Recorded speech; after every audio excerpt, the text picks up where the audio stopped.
Zach Lansing from MPHawks.com here with first-year head coach of the New Paltz Hawks lacrosse team, Liz Student. Liz, how you doing today? Good. How about yourself? Doing very well. We're heading into the 2012 season. How has the offseason gone for you coming into the program only in January? How have you acclimated to the new surroundings and your team?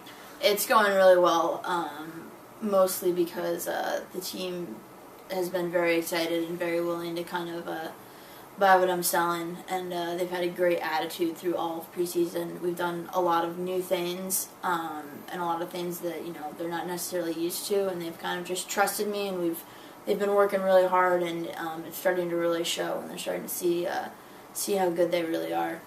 That's great to hear. So you'd say they're responding to your coaching techniques? Oh, they're responding very well, and just the effort and the hard work that they've put in this season. I mean, they really. This is the foundation of the program, and when you look back in 20 years, the people that started the program, those are, the seniors that we have this year, and just the amount of work that they've put into it, and they've been great leaders of just trying to develop this newer program and make it something that they're proud of. Great to hear. New Paltz rebooted the lacrosse program in 2009. Last year was the third year since the program reboot. They had the most wins in program history with seven, going 7-10.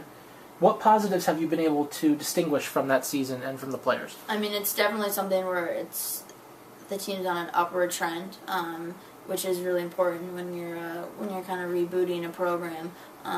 Also, now they know what it feels like to win, and they like that feeling. So we're gonna go off of that and try to get some conference wins in that win column, and not necessarily focus on the non-conference as much, but also it's important that we do well in the conference. You're helping me parlay right into my next question. Obviously, the SUNYAC is a terribly difficult conference. Nationally ranked teams up and down the conference. It's witnessed by the lack of conference wins since the reboot. There's been none.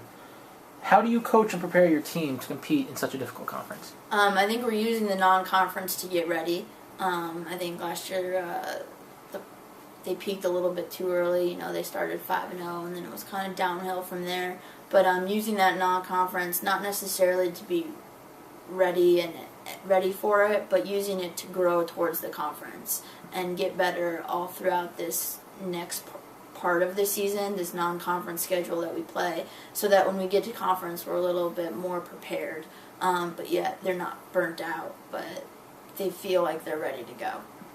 You start your schedule with a lot of those teams that were involved in the winning streak of last year.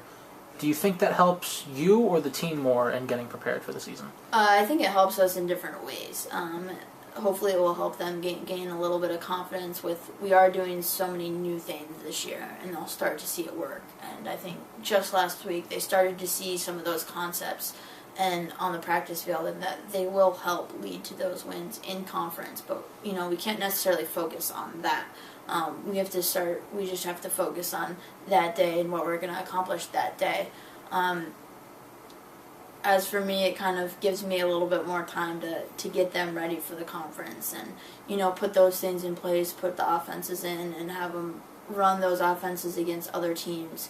Our defense is always going to know our offense, so it's a little bit tougher for the offense to see that things will work against people that don't know it.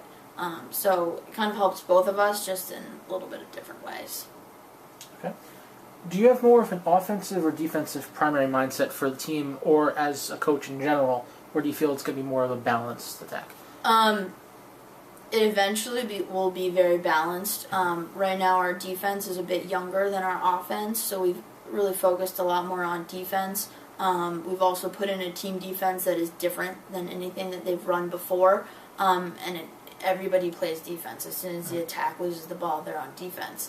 But in the same regard, everybody plays offense. As soon as Steph makes a save, we're on offense. She's an attacker. And it's taking care of the ball as we transition it up the field.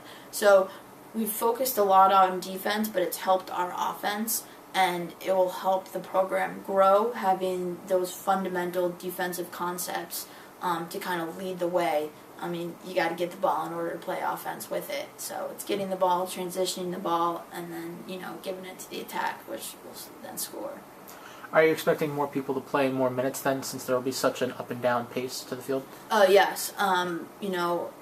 I don't have a set starting lineup for any game. It purely depends on practice that week, and it also depends on, if someone's playing well, they're gonna start, but that doesn't mean they're gonna play the whole game. If you're playing the whole game, I want you running harder. I want people to be able to say, I need a sub for a couple minutes, and they can come off, rest for a second, and go back in refreshed. I don't necessarily always agree. I mean, there will always be those athletes that can play the whole game, but I want an up-tempo team that, you got to take a break really quick. We sub some people in, and everybody kind of works together to hopefully get that win. Well, there might not be a set starting lineup for every game, but you do return a lot of people who have starting experience on this team, including the leading scorer on the team and the starting goalkeeper. How does that help the team adapt to your style of play, and how does that help you? It just brings a little bit of consistency. I know that I can turn to them, and they've been great leaders. Steph's been doing a great job leading the defense and just kind of talking a lot, and I've brought in a lot of new concepts that make people feel uncomfortable, and just her letting them know that they're working. I mean, the same thing with Sam's back, and she's a competitor, and she likes to win, which is nice. But it also makes it so that other people can fill in.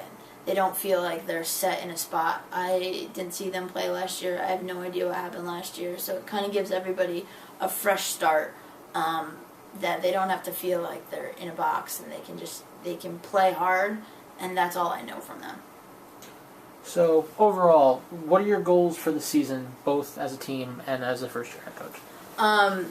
For the team, I'd say let's get a conference win. But I would want more than that. I want the conference to see that this program is going to be competitive in the conference. And, we might not win it this year, next year, but it is going to be something where we're on an upward trend. And eventually we will be competing with, Cortland, Buff State, Brockport, because I know they can.